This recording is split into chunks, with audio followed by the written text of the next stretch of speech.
Christus vivit. Il vit le Christ, lettre du pape François, aux jeunes et à tous ceux qui restent jeunes. Chapitre 1. Que dit la parole de Dieu sur les jeunes?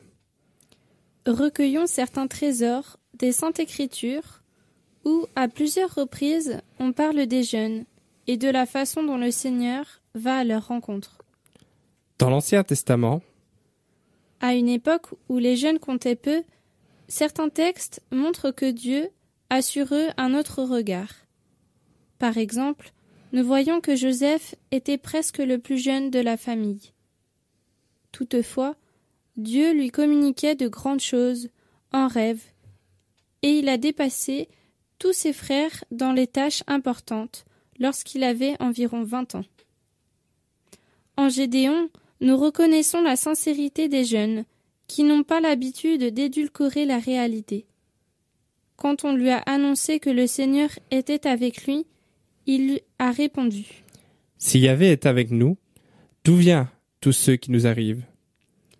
Mais Dieu ne s'est pas senti offensé par ce reproche et a doublé la mise pour lui. « Va avec la force qui t'anime, et tu sauveras Israël. » Samuel était un jeune peu sûr de lui-même, mais le Seigneur parlait avec lui. Sur le conseil d'un adulte, il a ouvert son cœur pour écouter l'appel de Dieu.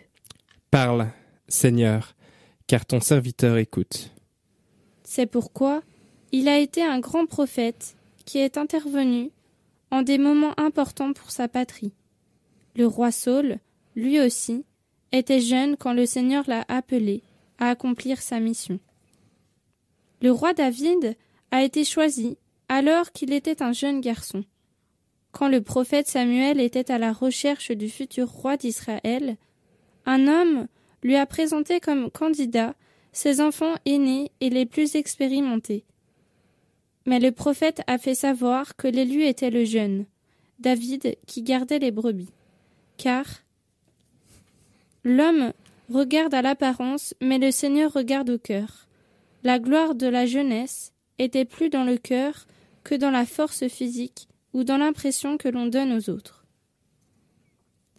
Salomon, quand il a dû succéder à son père, s'est senti perdu et a dit à Dieu : « Moi, je suis un tout jeune homme, je ne sais pas agir en chef. » Cependant, l'audace de la jeunesse l'a amené à demander à Dieu la sagesse, et il s'est consacré à sa mission. Quelque chose de semblable est arrivé au prophète Jérémie, appelé, alors qu'il était très jeune, à réveiller son peuple.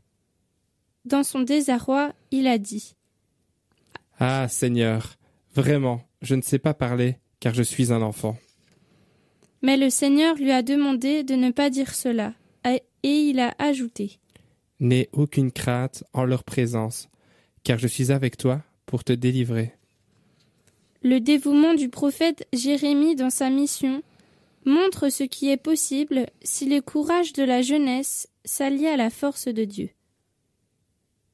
Une jeune juive qui était au service du soldat étranger Naaman est intervenue avec foi pour l'aider à se soigner de sa maladie. La jeune Ruth a été un exemple de générosité en restant avec sa belle-mère tombée en disgrâce. Et elle a montré également son audace en allant de l'avant dans la vie.